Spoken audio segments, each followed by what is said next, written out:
नमस्कार दोस्तों। कभी कभी आपने यह महसूस किया है कि कोई बात दिमाग में बार बार घूम रही है। मान लीजिए कोई गलती हो गई या कोई फैसला लेना है तो उसके बारे में सोचना तो स्वाभाविक है, लेकिन ज्यादा सोचने की आदत लग जाए तो यह तनाव का कारण बन सकता है। ऐसे में मन में तरह तरह के विचार आते रहते हैं, जैसे क्या होगा अगर मैं असफल हो गया, या क्या मैंने उन्हें नाराज कर दिया। यह विचार हमें चिंतित, परेशान और बेचैन बना देते हैं। ज्यादा सोचने से हम असल में कुछ कर ही नहीं पाते और जिंदगी के मौके भी हाथ से निकल सकते हैं। अगर आप भी ऐसे विचारों से परेशान हैं तो हमारे इंस्पायर IQ चैनल को सब्सक्राइब करें। हम आपको सही मार्गदर्शन देंगे ताकि आप अपनी जिंदगी को बेहतरी की ओर ले जा सकें। तो चलिए कहानी शुरू करते हैं। दोस्तों, एक समय की बात है। एक नगरी में एक व्यक्ति रहता था जिसका नाम विजय था। विजय एक मेहनती किसान था और अपने काम में बहुत मेहनती था, लेकिन विजय की सबसे बड़ी समस्या थी चिंता। वह एक साधारण जीवन जीता था, परंतु उसकी मनमानी चिंता उसे हमेशा तंग करती रहती थी। रोज वह अपने कामों को करते हुए अपने मन के कोने में यह सोचता रहता कि आने वाला कल कैसा होगा। विजय को हमेशा यह लगता था कि उसका भविष्य अनिश्चित है। उसे लगता था कि वह किसी अच्छे या बुरे कल के सामने है, जिससे उसका जीवन पूरी तरह से प्रभावित हो जाएगा। वह अपनी चिंताओं में इतना खो जाता कि उसका व्यक्तित्व भी प्रभावित हो जाता। सुबह उठते ही विजय सोचने लगता था कि आज क्या होगा, क्या काम ठीक से चलेगा, क्या वह पर्याप्त पैसा कमा पाएगा, क्या उसका परिवार खुश रहेगा। इन सवालों का जवाब न होने के कारण उसके मन में एक तूफान उठ खड़ा होता। रात भर नींद न आने के कारण उसकी आंखें सूजी हुई रहती। सुबह होते ही वह थका हुआ और निराश महसूस करता। उसकी चिंता सिर्फ भविष्य तक ही सीमित नहीं थी। वह हर छोटी छोटी बात को लेकर भी चिंतित रहा। यदि कोई काम समय पर पूरा ना हो पाता तो वह घंटों सोचता रहता कि क्या होगा।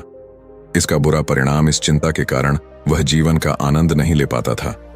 वह एक ऐसा व्यक्ति था जो हर काम शुरू करता था, लेकिन उसे पूरा करने का साहस नहीं होता था।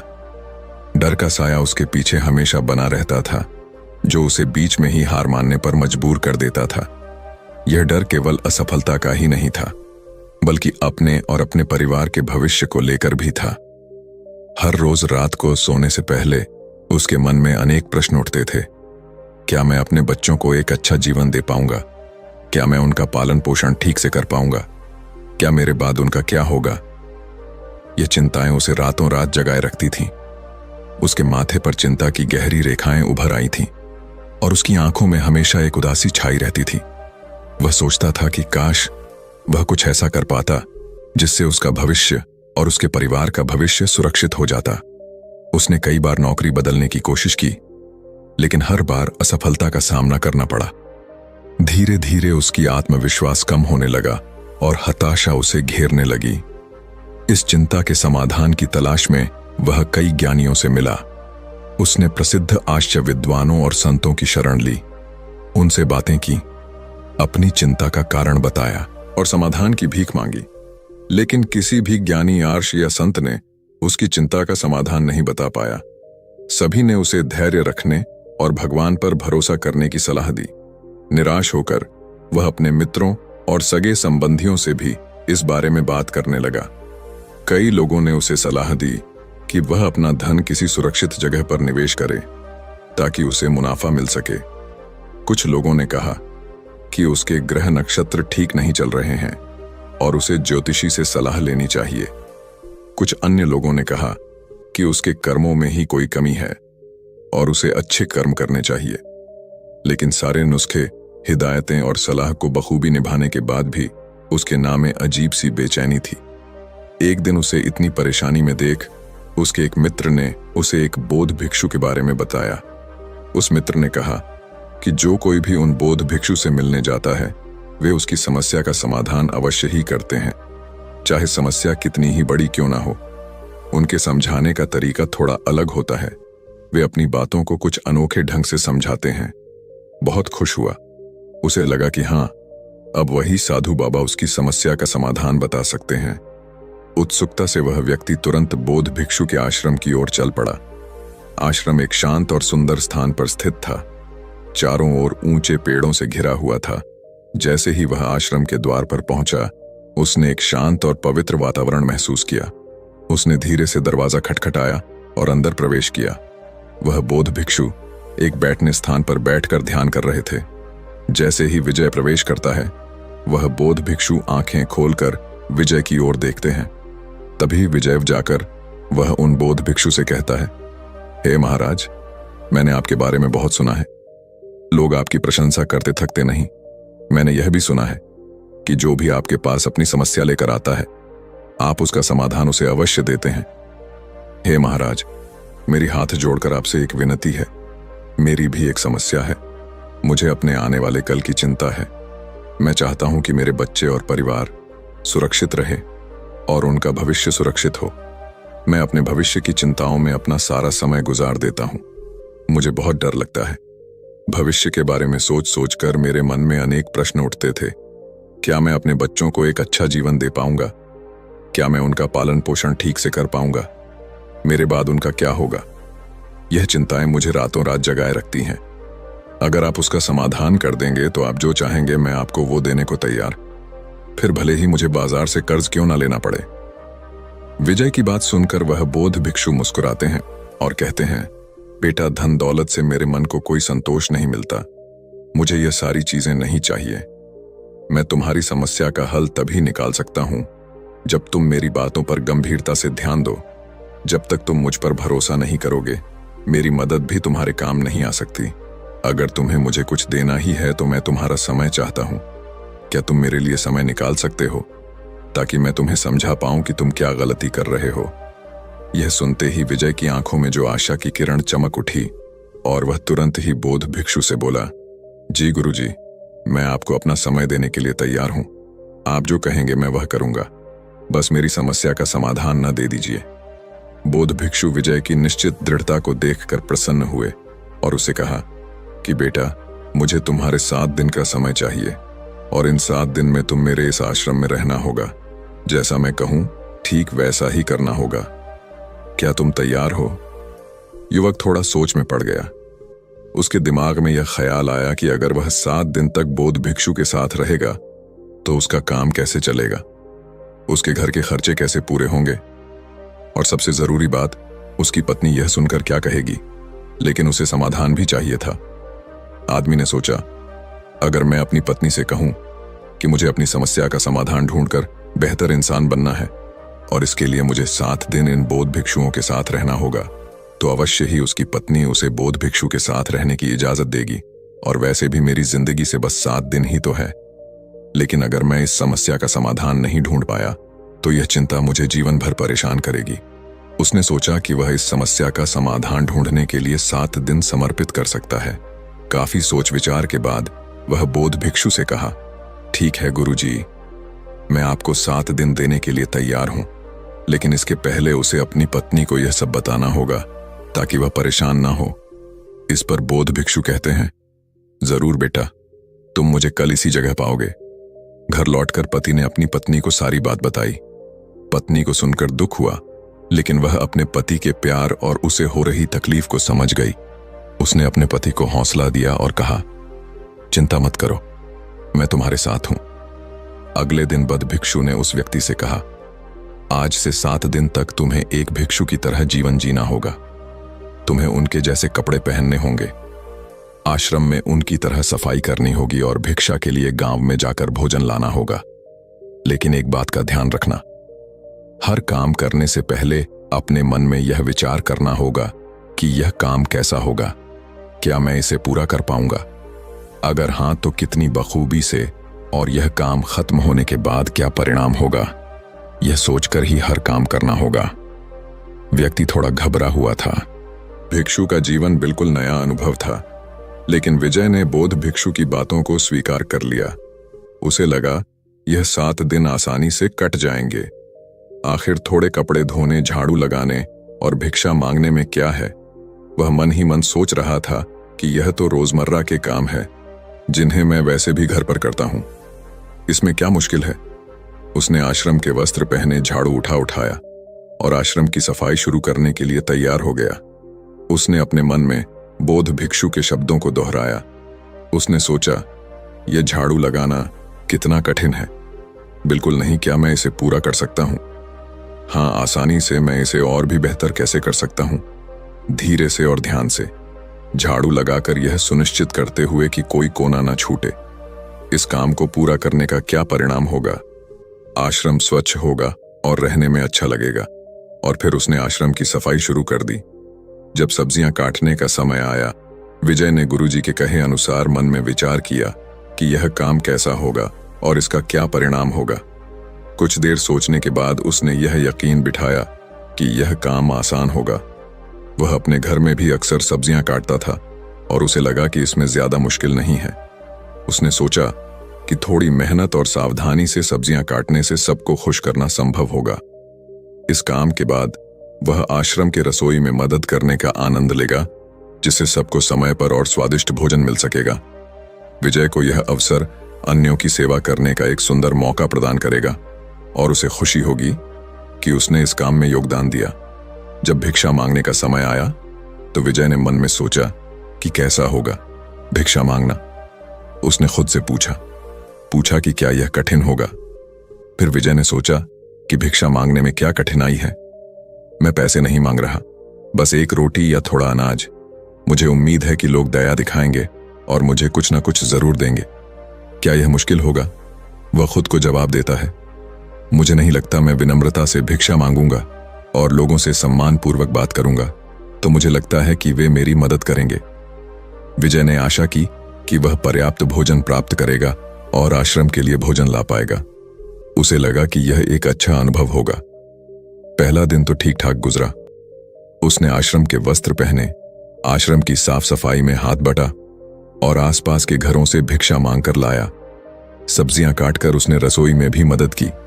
लोगों ने उसे सम्मान से भोजन दिया और उसकी कोशिशों की सराहना भी की। उसने सारे काम बखूबी निभाए। विजय को लगा कि बाकी दिन भी ऐसे ही आसानी से निकल जाएंगे। शाम को बौद्ध भिक्षु के पास बैठकर उसने पूरे दिन के अनुभवों को उन बौद्ध भिक्षु को बताया और कहा, देखा गुरुजी, मैंने सारे काम कर दिए और मैंने काम करने से पहले सोचा भी कि वह कैसे होंगे।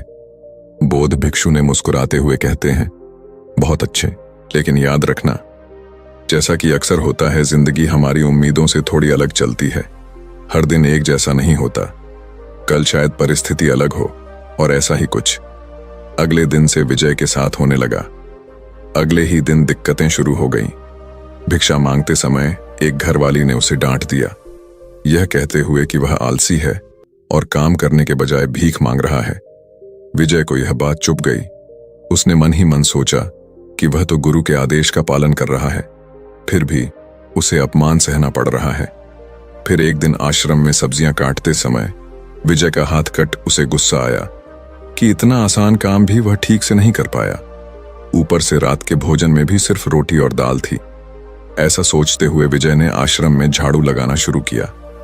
कुछ देर बाद जब उन्होंने आधे हिस्से को साफ कर लिया था, तभी अचानक तेज हवा का झोंका आया। इस झोंके ने बाहर की धूल और मिट्टी को उड़ाकर आश्रम के अंदर ला दिया, जिससे सफाई का काम बेकार हो गया। दिन ते गए और विजय की परेशानियां बढ़ती गईं। उसे जमीन पर सोने की आदत नहीं थी। उसकी पीठ में दर्द होने लगा। ध्यान के दौरान उसका मन भटकता रहता, तो कभी पर्याप्त भिक्षा न मिलने पर विजय को भूख से व्याकुल होकर आश्रम खाली हाथ लौटना पड़ता था। विजय को जल्द ही एहसास हुआ कि यह काम उतना आसान नहीं है जितना उसने सोचा था। धीरे धीरे विजय का उत्साह कम होता गया।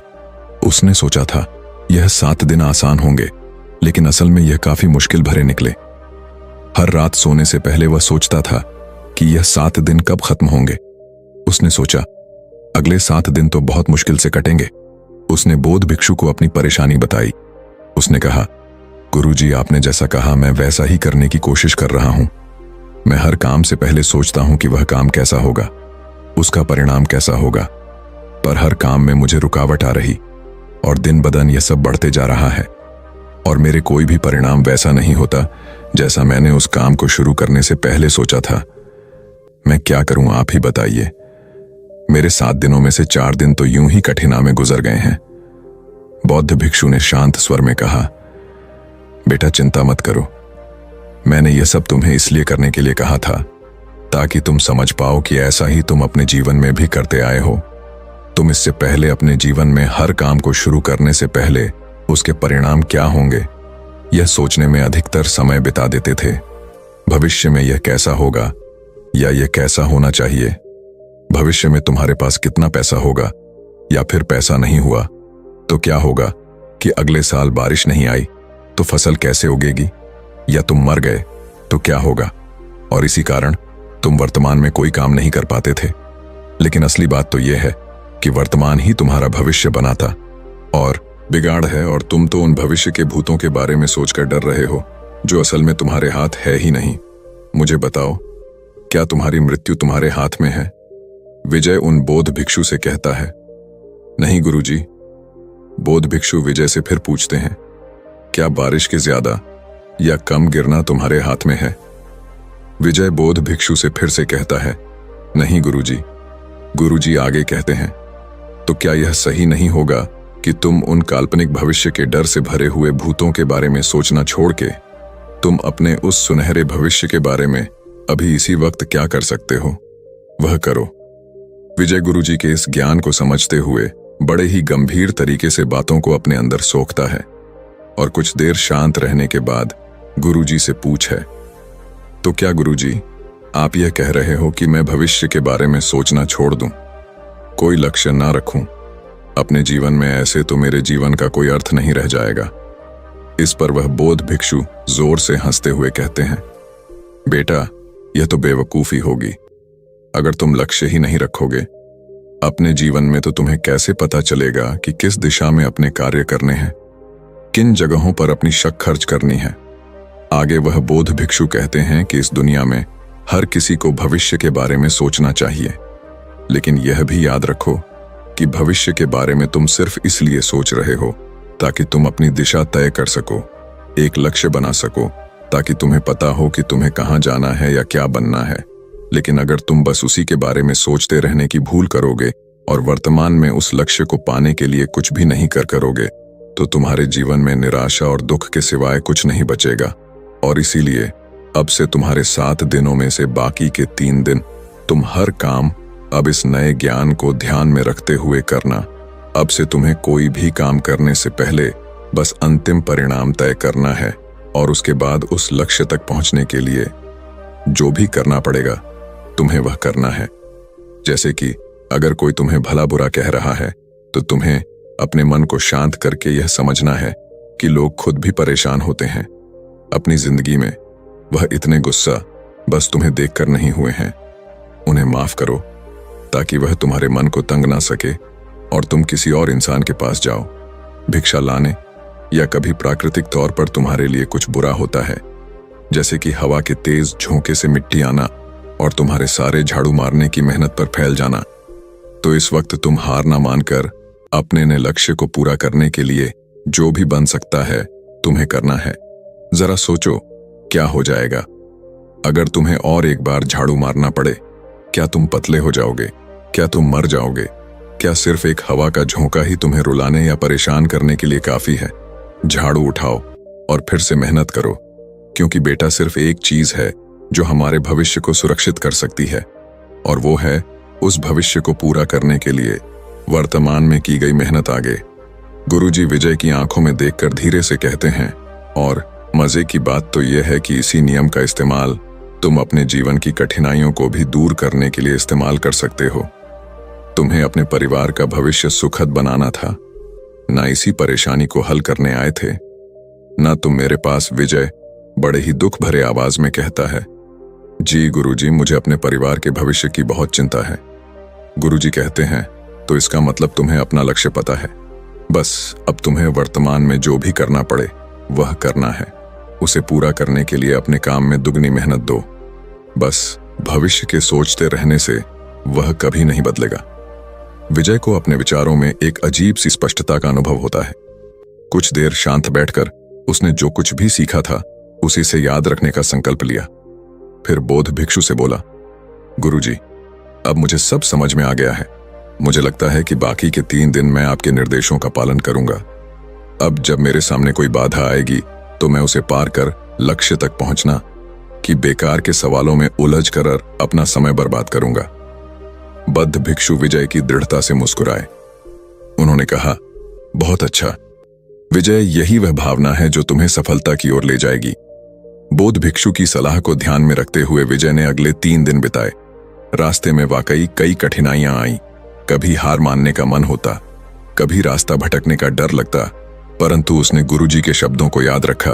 उसने सीखे हुए कौशल का प्रयोग किया और दृढ़ता के साथ हर चुनौती को पार किया।